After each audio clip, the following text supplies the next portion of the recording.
Can you tell us what happened? What's happening there, Ken? Look, I'll tell you this. I've seen things today that are gonna ruin the rest of my natural life, Grant. And I'm scared. I'm scared. Ken, listen to me. It sounds like you're okay where you are. So don't move and you just stay there and we're gonna... Like animals. Some of them are naked and they're like dogs. And their eyes, that look, it's just startled, kind of wild. Oh, God, Grant. Oh, okay, Ken, listen. No. You don't understand. I'm looking through a little door. There's a little door at the base of the door. It's some kind of cat door or something. And I can see the... Okay, let me move so I can see the... No! Look out! Oh, God! They're pulling two people out of a van! Who are they, Ken? Who are they? There's a bunch of them. They're people, but they're crazy. They're pulling these two out of the van. Oh my God! They're fighting them. They're actually carrying them to the ground in their mouths.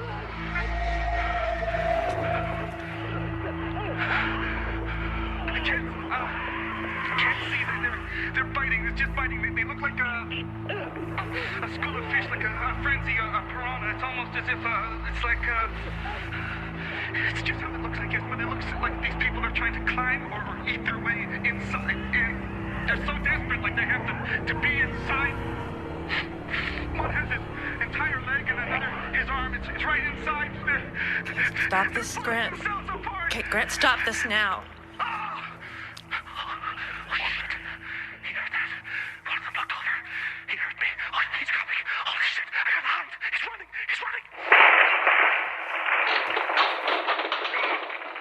Hello, ladies and ghouls.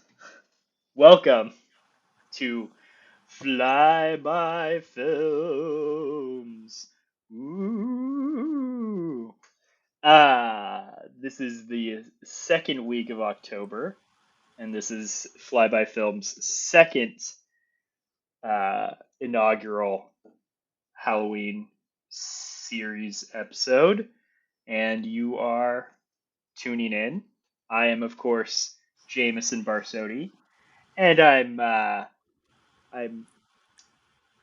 joined by the lovely Blake. Very, very lovely. Blake, what was the scariest thing you saw today? The scariest thing I saw today?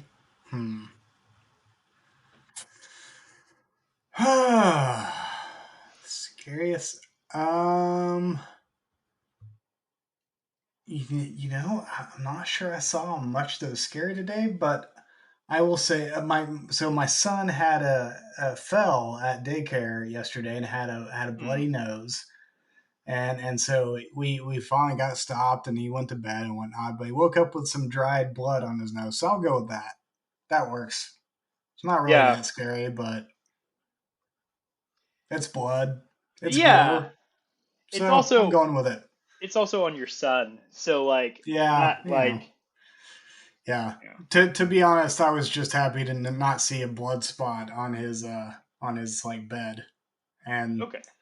So the fact that it actually stayed in his nose overnight, I was impressed. So yeah. Well, maybe he's learning his powers of how to control his blood. So. Yeah, as all humans have. Yeah. What was the scariest thing you saw today? I mean, I guess I could have said capitalism because that's always scary, but it just seems kind of, I don't know, not terribly fun. Yeah, I think that's a different type of podcast, right? So that's dread. That's not scary. It's dread. Dread. Yeah, what are the categories of scary? I guess dread is its own thing. What's the scariest thing I saw today? This is a hard question, and I know that's unfair because I sprung it on you. and now you're just springing it back on me. Yeah. And I should have thought of an answer because I knew this was going to happen. Well, right now, I am experimenting with my looks, as Blake probably understands. So I think I am going to say the scariest thing I saw was my reflection, um, which is also How fascinating. how fascinating. Yeah. No. So for the lovely listeners who can't see me right now, I am sporting a very bushy mustache that I Yeah. didn't grow. I didn't grow as a mustache. I sculpted into a mustache. Um, Yeah. and today when I It's logged on, it's real good, people. Real good. good I think is the wrong adjective for it. I feel like good if we're talking about the ideal of a mustache. Sure, it's pretty like pretty well Yeah. fitting for a mustache. Mm-hmm. Good if we're talking about like this is good for humanity and good good for other things, then I think I'm a realist about this. I understand that yeah, it might not be good.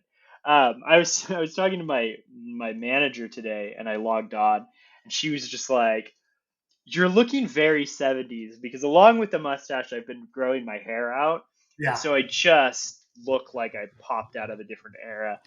Are you And going for the John Holmes look? I don't know who that is. Well, he was a Sorry. porn star from back in the Oh, day. yeah.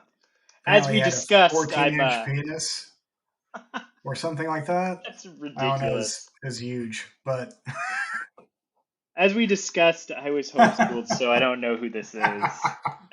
well, I only Oh, know I it see. because Val Kilmer played him in a movie, Boogie Nights. Wonderland, I think it was Oh, called. Wonderland. Yeah, yeah, Yeah, yeah, yeah. yeah, Okay, okay, yeah.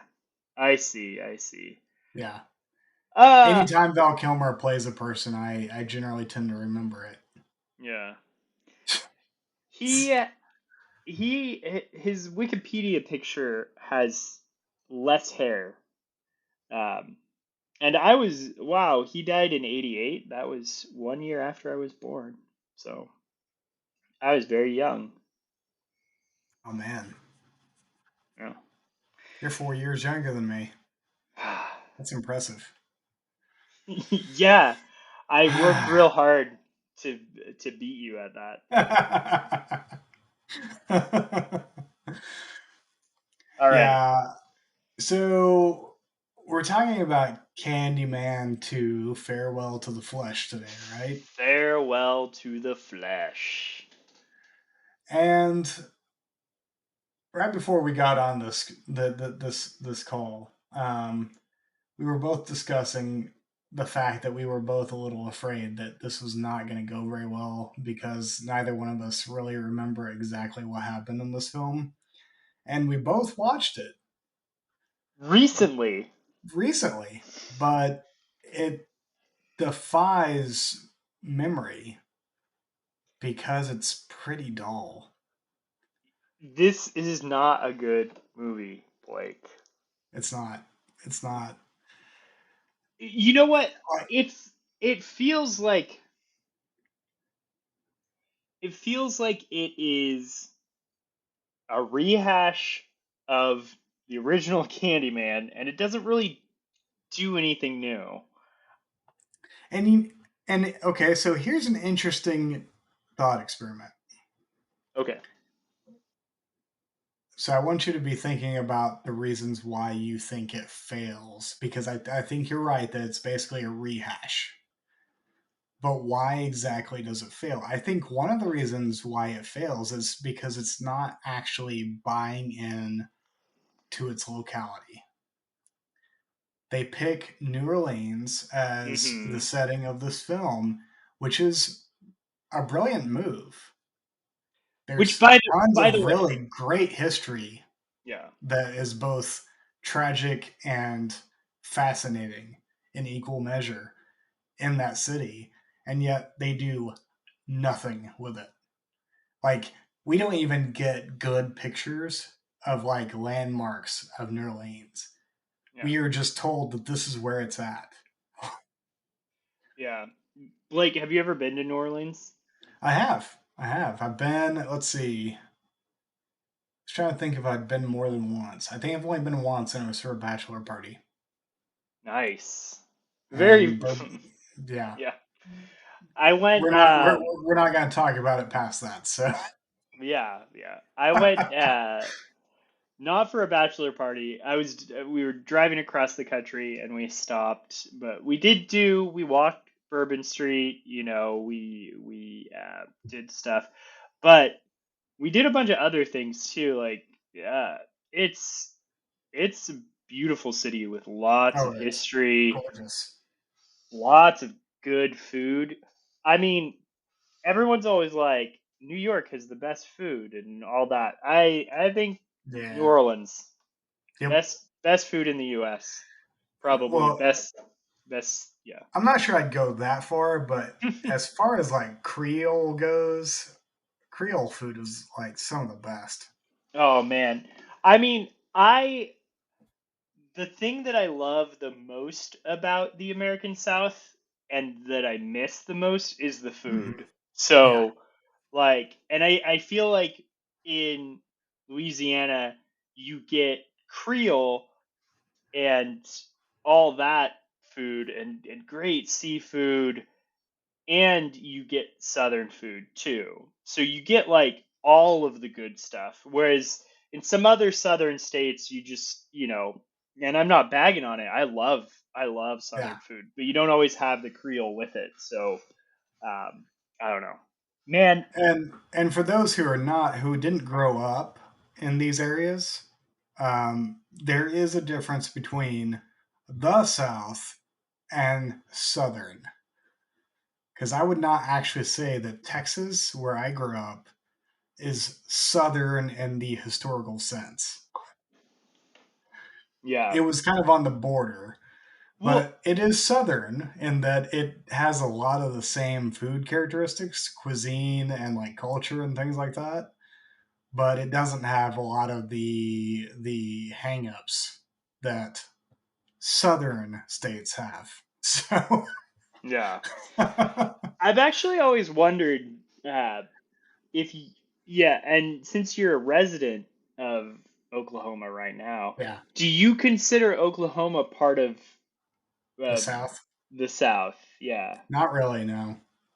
Yeah, I've always felt like it was really on the cusp of South or Midwest, but because it generally gets associated with red Yeah. states and things like that. I think Hmm. I think people associate it with that. I think It, if you literally draw a straight line up from the side of Texas to the side of Oklahoma and like the side of Kansas all the way up, that line is a pretty good delineation from the southern part of the Midwest mhm. and the South. Yeah, Um, because once you hit Louisiana, Arkansas, Alabama, those states, you're getting into the really like hardcore meat of the South, all the way over to Georgia. yeah, Um, so yeah, I really do think that that's like the cutoff.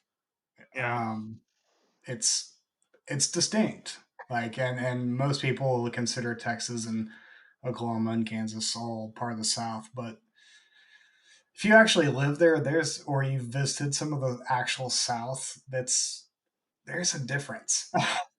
yeah. I feel like I feel like there's less. I don't know. Kansas feels to me like a very much an extension of Missouri and Yeah. Nebraska, and in those senses, it's very much Midwest in that way, like Hmm. Western Midwest, and in that sense, Oklahoma very much kind of fits in with the Kansas. Yeah. feel. I don't know. And I like parts of all of these states. I haven't been to, everything about them.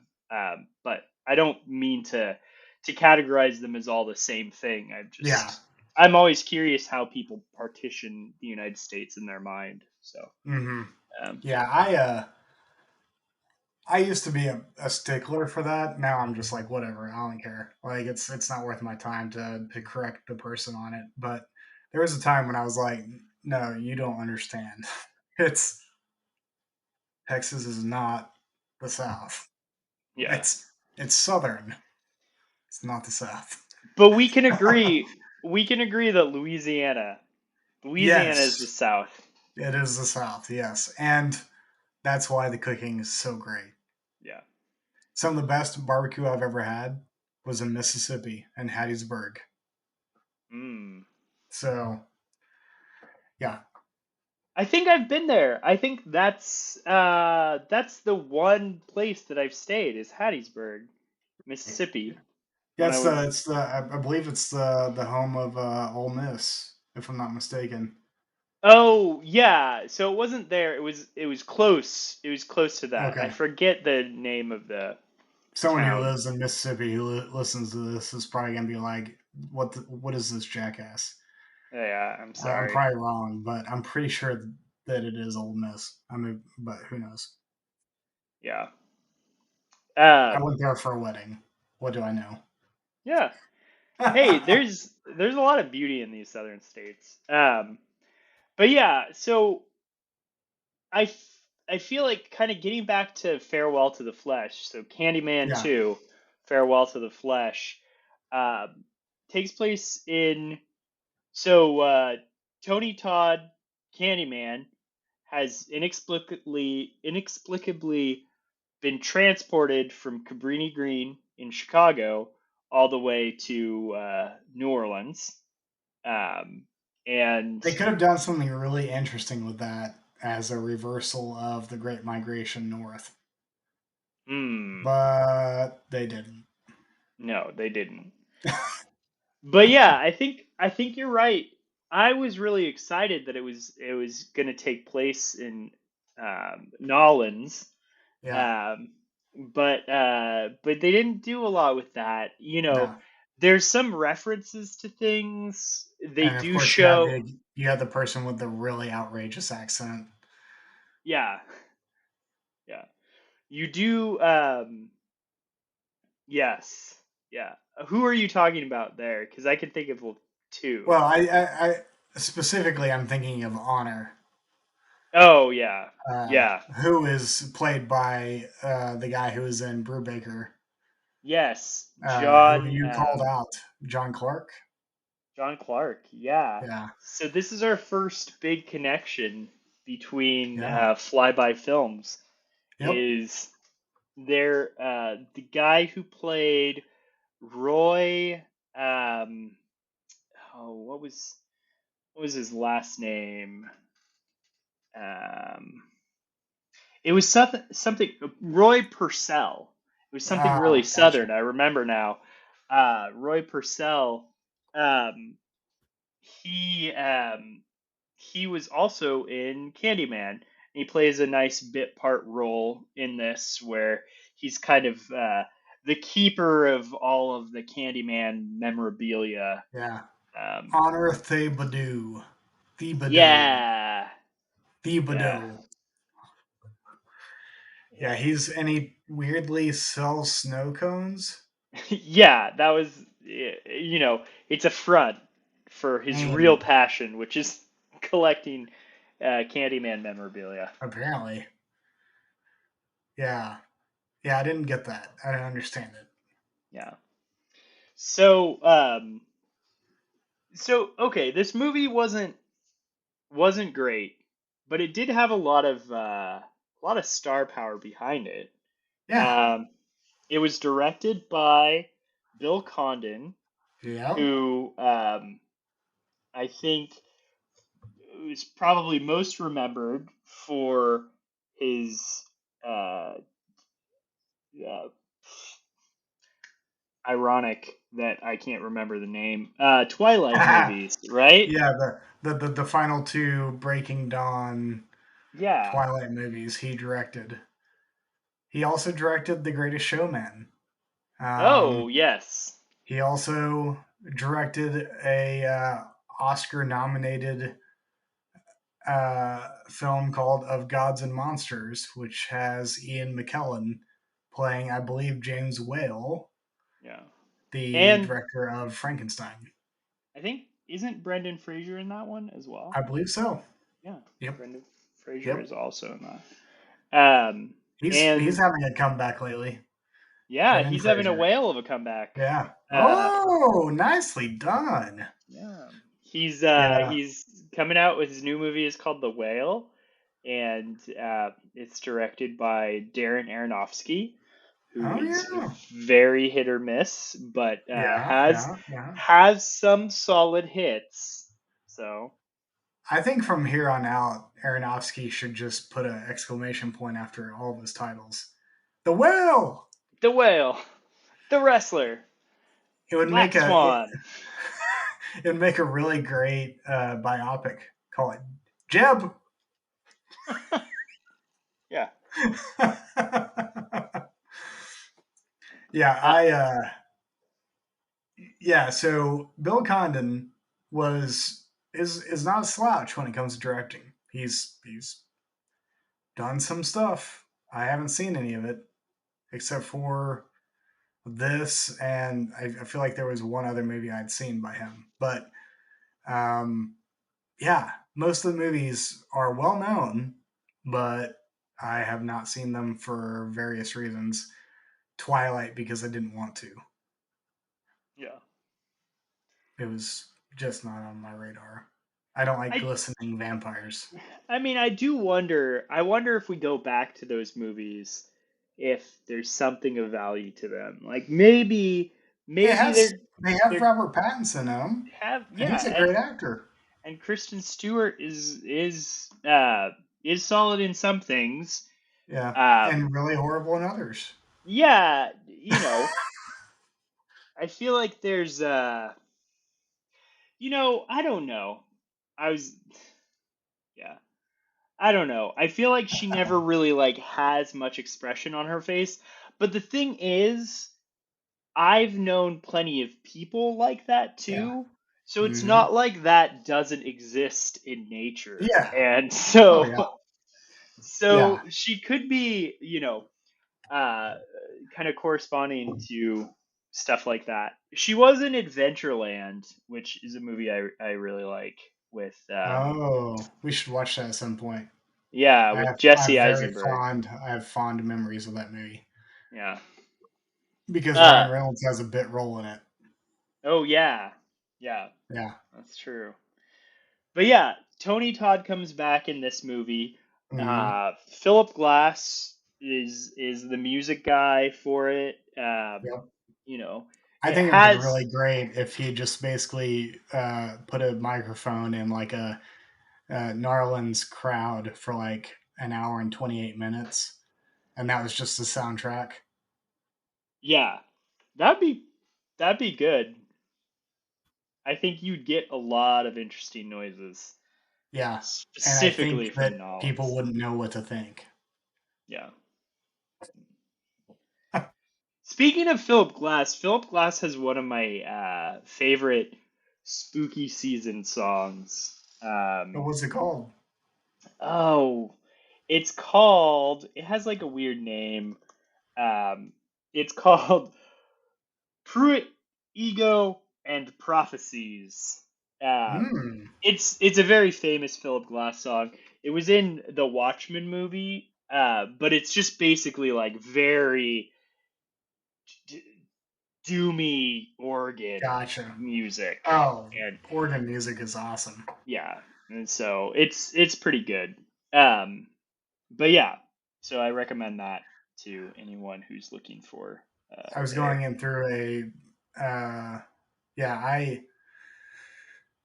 I went through a period where I was listening to all the kind of avant-garde composers, uh, Musique Concrete, people and like John Cage and Philip Glass and all these people, and you're just like, these people are like, I don't understand what they're doing, but it's fascinating. Yeah. And it makes for an interesting listen. Not necessarily for work, which is where I was listening to it. But yeah, Sometimes the avant-garde musicians take a little more paying attention to. yeah, It's interesting because like I feel like a lot of times like it's under ambient music, yeah, especially like John Cage. Sure, yeah, one of yeah. his pieces is literally just nothing. Noise. Yeah, Um, but um, but then at the same time, they're very challenging things, so you have to pay attention to them yeah, more. So it's a struggle. it Um, is. but But this yeah, is a fairly straightforward soundtrack for Philip Glass. yeah, it wasn't, it didn't strike me as like, oh yeah, this is a Philip Glass Yeah. soundtrack, but he was also he's returning. He was also the composer for Candyman, and Hmm. yeah, so we've set it up. New Orleans, Candyman returns. Um, do you remember how it starts out?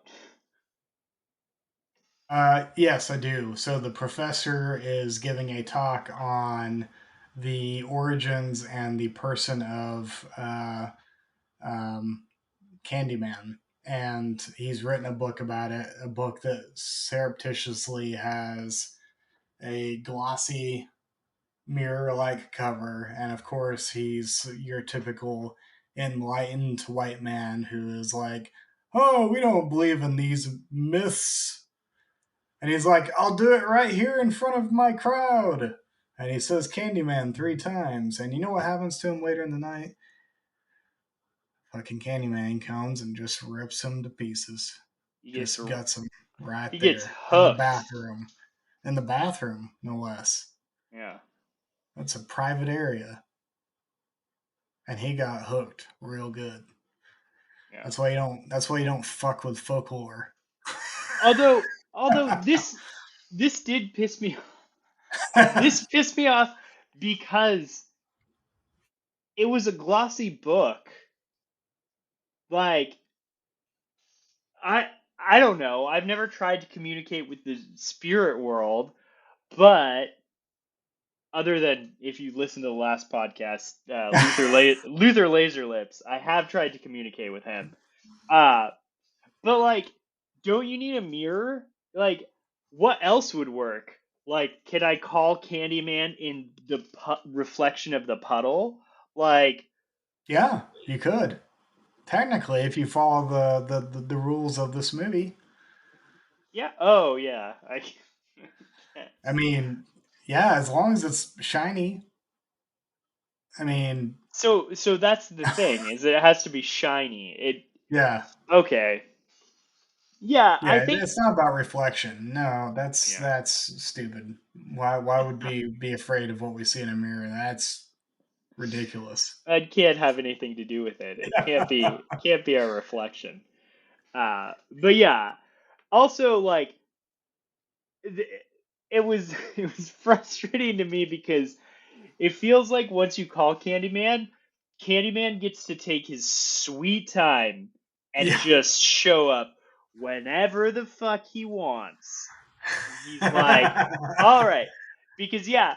So it starts out this professor calls on Candyman, and Candyman doesn't show up, and he makes Hmm. this big to do where he has someone scare his audience into thinking that it's Candyman who Yeah. came after him, and but then like 2 hours later, when he's at a bar, Candyman's like, "Oh, I've come back for you. I'm gonna take you to death." And I just there's a, there's that, and Candyman never uses mirrors or any sort of reflection. You need to Yeah. call him through it, but he always shows up from like the door behind you. It's like, He's like why? it's like he's a human. Yeah, yeah. No, and and I'm not trying to pull Candyman apart too, because like this is actually consistent, I feel like, through all of the Candyman movies. I haven't seen this third one yet, but we're gonna watch it. But And I assume it's going to be as good, if not better, than this one oh, in one all the hundred, best ways. 100%. But yeah, Candyman, you have to call him through the mirror, but he never comes through the mirror. He's always showing up. And I will say this movie gives you maybe a little bit of a background as to why he likes mirrors. There's something Yeah. in there about that.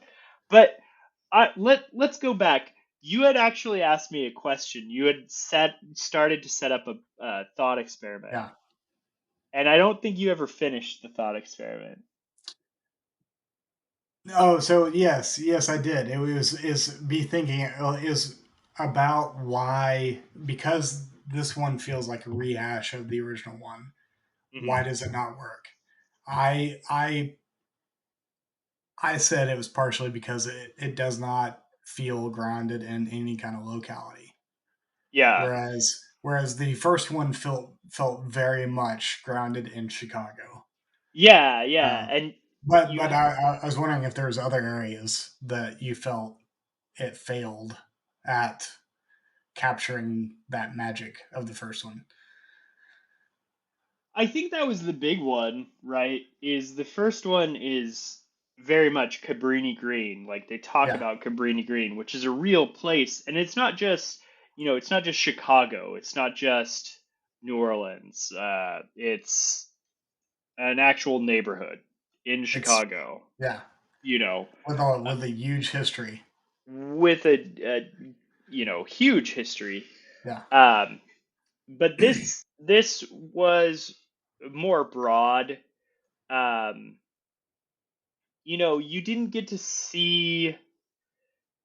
I I think there was a sense that Candyman was kind of terrorizing um, the city, but it kind of throws you into that without really setting it up. I don't feel like it does a good job of that. You're also, and the movie kind of plays with this. You're also, I think it wanted to make more of a statement through this white family who is clearly living off of, you yeah, know, clearly still benefiting from slavery. yeah. They're the wealthiest family in New Orleans. They live in this mansion, and but That has instead, direct ties to the background of Candyman. yeah, and there's some comeuppance, that they get served in a sense. Like, yeah, yeah, their whole lives get ruined and Yeah, whatnot, but it's played for, oh, poor them. Oh, this is so yeah, sad. And I just don't think the movie earns it for them. I think yeah, it's definitely playing on this idea that this is, a very attractive white woman who is yeah, young and has these, model looks. And of course, you're going to feel bad for the fact that her, you know, very successful restaurateur husband gets murdered in front of her, and yeah. yeah, I mean, you'd feel bad for anyone when that happens, but like, I think the tension they're trying to build with this family is actually kind of terrible versus you should feel bad for them. Doesn't really work. It doesn't really mesh well. Yeah, I feel like they bought a little too hard into the idea that that's yes, we're living off of the work of slaves what and the property and whatnot, but we're not them. We didn't do it, and so like it's this idea that like there's a disconnect there that there's not a complicity Hmm. involved, and so you can still root for these people to survive and to thrive, or at least the main woman, the main protagonist. You can still kind of vie for her to survive and like be okay and not get killed and whatnot because she's innocent. She had no part in it, but that goes against like the whole point of the original film, which is investigates the complicity of like of how Yeah. people like profit off of past sins. I mean, it's like, and it's almost like they turn the whole ideology of the first one on its head and say, That movie, we have a different idea of what's going on here." Yeah, that is right. One of the kind of creepiest things about the first movie, and this kind of gets into the like Bloody Mary aspect where like you're inviting this thing in, Hmm. is Candyman actually inhabits the Yeah. the protagonist of that film Hmm. and starts murdering people through her. And Yeah. that's a very, very unsettling thing. Yeah. That doesn't happen in this one. I actually thought it was gonna happen, Hmm. but you know, Candyman, you still get kind of that inhabitants um, they're trying for, Yeah. but it comes in this bit of information where you realize like, oh, he's actually her great great great great Yeah. great grandfather, Yeah. and whatnot, and she's pregnant, so she's carrying forth And she's their gonna name the child after his lover. his lover, yeah, Yeah, yeah. because why not? Yeah, it definitely has a very weirdly rosy kind of ending too. Yeah. Like, there's some kids from the classroom that this character teaches from who get involved, and I just remember, you know, at the end, they're like walking down the street, like everything's kind of fine and Yeah. happen, and it just, happened, and I don't know. Yeah, But you I mean, this film was, what year was this film made? 95. 1995. So that was right at the height of kind of the beginning of the white savior trope, especially like school movies, Yeah, like Dangerous Minds and things like that, yeah, where you get this, uber progressive, edgy white person who comes into a urban school and makes the savages realize that they're more than just savages. They can actually go to college and be somebody. That kind of mm, mentality. Like this one has a little bit of that taste of it. It's not near as in your face because it's not interested in that aspect of the story.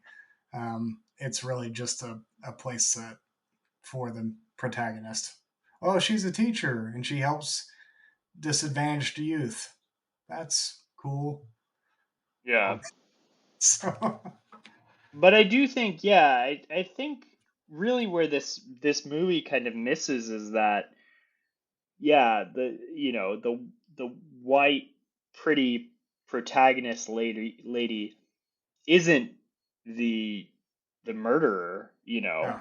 and that was something I feel like the Candyman gets about the myth, or gets about the urban legend, and also kind of makes it a strong and compelling and scary movie almost When too. I think and I think what's so terrifying about it is not only is he inhabiting her in the first film, but it's a seduction.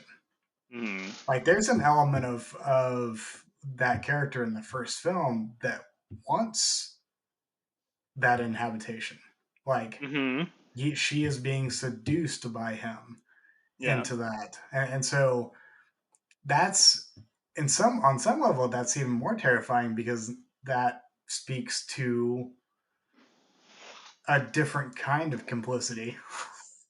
Yeah. um, but it's interrogating what it is to look at your own reflection and see what's really there. Like I was trying to remember, I read something recently that uh, was talking about the fact that we don't actually see ourselves in the mirror. We Mm. see all of the different images that are placed upon us and that we place upon ourselves, but we don't actually see ourselves for who we are. Like we've never actually seen who we are in the mirror, um, because we have so many vying identities that were bouncing off of us and bouncing around inside of us that like we we don't even know who we are. And so that's the compelling idea of the first film. One is Hmm. that we can be seduced into being something that we really maybe don't ultimately want to be part of. Yeah. Whereas this one drops a lot of that and is kind of just like more of a typical slasher, like wish fulfillment, like Candyman, Candyman, Candyman, and he comes and he kills the person. Okay, well, cool, I Yeah. guess. Like, Yeah. And it just kind of becomes a, a detective yeah, story where where there's this mysterious force killing people, and I gotta figure out what's behind it. yeah, Um, yeah, and uh, that that kind of being seduced and being drawn, and then being uh, ending up with something that you don't really want is actually a pretty big theme with so the story of Candyman is based on a Clive Barker story, who we mm-hmm, mentioned in the previous podcast, is the mind behind Hellraiser. yep, So in a sense, like, yeah, that first Candyman is probably capturing a lot more these themes that Clive Barker was going for than this second mm-hmm, one too. And he's listed as story by in this one, but I think again yeah. it's just an adaptation of his story for the first one that they're referencing in that. It So really should have just been character by. yeah, exactly. But even the character, like, I think his story. What does his story introduce Candyman? I didn't read it. I think, I no, I've actually never read a single Clive Barker yeah, piece, so I don't know. I do think.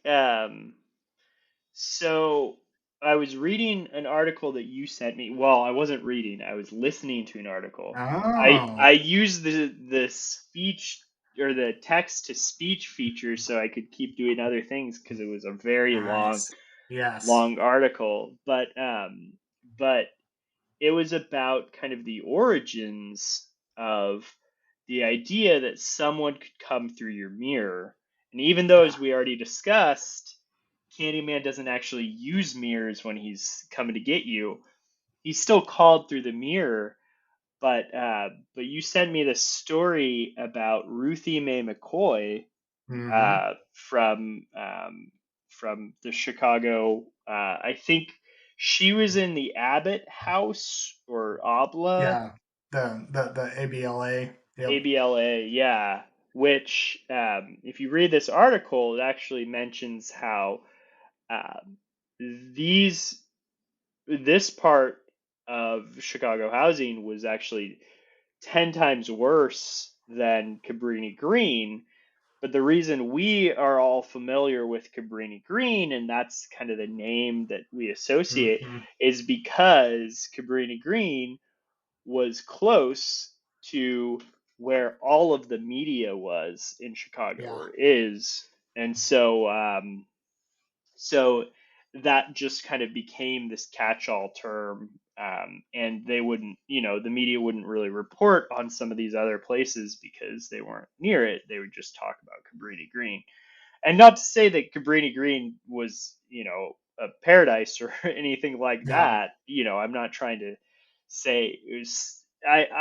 I'm not a scholar on these things. Like, I'm not trying to set them up. I'm just saying what was said in the article. So, Yeah. but this article was about this woman, Ruthie Mae McCoy, who was shot to death, sadly, in her apartment. Uh, and what's even more sad about the story is she tried to call the cops multiple times, Mm-hmm. and they ended up coming after some neighbors called them a couple times saying like they Yeah. heard screams, but they didn't even enter the apartment because no one answered the door. And because they were worried they might get sued. Yeah. And yeah, yeah, they didn't want to break down the door. But it turns out no one answered the door because no one was alive and could Yeah. answer the door. And so it wasn't until 2 days after that they found her body. And it's just very tragic. But what's kind of scary about this story, and what kind of uh, spawns on this Candyman narrative, is that because of how poorly run the buildings were, or poorly built, there was a way for people to crawl through their medicine cabinets in their Uh-huh. apartment and get to other people's medicine cabinets. Yeah, to adjacent, or in some cases, I think they said that they could actually work their way up to a Yeah. different floor, and that's Yeah. how a lot of um, theft happened. Yeah, so once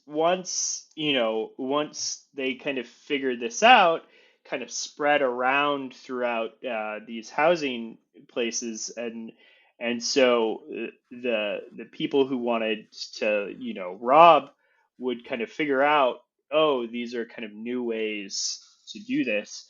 And so what happened in this tragic case was, Ruthie Mae started seeing someone try to come through Yeah, her mirror, and her bathroom mirror. And so she called the police, and it's on like their recording too. Like, she was like, they're coming through the mirror, they're coming through the cabinet. um yeah, and they're knocking it down or something like that. Yeah, yeah, yeah. And so it's really kind of sends shivers down your yeah, spine. But and the way the janitor of the property was saying that it wouldn't take very much. It would be very inexpensive to actually bolt the medicine cabinets together on both sides through the masonry, mhm. and to where it would be harder for them to actually come loose so people could crawl through. And yet no one does anything about it because no one cares about them. Yeah. And how the janitor also says that part of those projects, those public housing units, is that they wear people down to the point where they no longer have any hope of getting out or, you know, becoming anything other than residents of that place. And one of the things he says is something about the fact that this is the place where they send the people to be forgotten or something similar to that, um, because they don't want to deal with them. Mm-hmm. And so you're just like you're reading this and you're like, man, that's both sad and angering, and no wonder there's so much heft to that setting, especially in the first movie, Mm-hmm. is because of that element of basically being left and forgotten, and like, cops would take their sweet precious time getting to you if you called them, or they wouldn't knock down the door if you were in danger, or any number of things. And Yeah. so Yeah. you never felt safe. um, you Yeah. were forgotten and you were unsafe. It might as well be a man with a hook coming Yeah, after you because you called his name three yeah, times. exactly.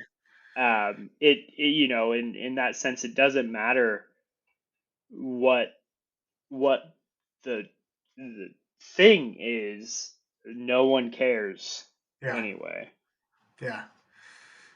And so yeah, it's this second film just misses out on tapping into any kind of really um, awful examination of anything. um, or to, like, even if they had continued on with the commentary that the first one had in some way, that would have been even good.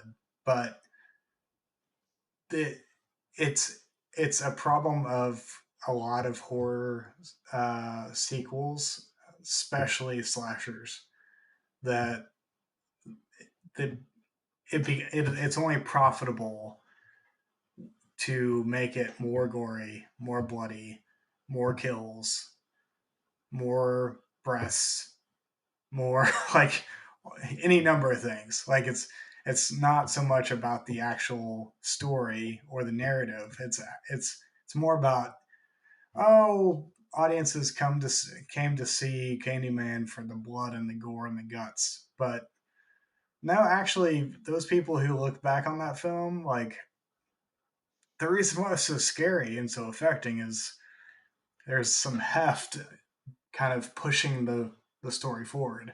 Hmm. There's something there, whereas this one felt pretty empty. Yeah. All right, Blake. So I would like to do a lightning round of what was one thing that you liked about this movie? Okay. Um, so I will say there's a scene in the movie where I don't even remember. It may have been the protagonist, but someone scrapes Candyman's cheek, Hmm. and his skin kind of opens up, and bees start coming out of his cheek. Yeah. I was like, that's a really effectively done special effect. I was like, where was that in the rest of the film? Like, someone took some time on that. It was really pretty cool. Um, I was impressed by that. I really enjoyed that moment. It's seared into my head as probably one of the few things I actually liked about the movie. Yeah, no, I actually agree. I think that effect was probably the best best effect in the movie. Yeah, Absolutely. 100%. yeah. So, Well, and I wish I could say that some of the like a character, hell, even Tony Todd, like, was someone I could kind of hang my hat on as far as liking the person, but I felt like so all of them were so underdrawn or not yeah. given much to work with that it was I mean, you're introduced to this family out of nowhere. You're not giving any background on who this rando guy is who comes up to this professor at the beginning. You clearly know he's come in contact with Candyman because he looks like it, he's done about 4 lines of coke and gone to a club and had about 15 drinks before he actually came to the book reading. So Yeah. Yeah. What was the worst part of the movie? What was the worst thing? The worst part was me falling asleep about halfway through, waking up to the final 5 minutes of the film and knowing that I was going to have to back it all the way back up and watch again to know exactly what happened. That was probably the worst part. Yeah. I've been there. I've been there when like it's a movie that you have to finish for some reason or another, but you know you Yeah. weren't into. Then you fall asleep and you're like, shit, I have to spend the time to rewatch this movie. That Yeah. I think is very disappointing. Yeah. No, I actually have an effect that I would like Okay. to posit as the worst moment of the movie. So there's this flashback. So when we're learning about Candyman's Yeah. story and where his name comes from, there's this flashback to I when thought it was the he's song. The Candyman can, cause he mixes it with yeah. But he gets attacked, for his sin of loving a white woman, and this is back in the I don't know, like 1800s sometime Yeah. or turn of the century around then, and he's attacked by a mob, and there's this scene where they start smearing him with honey.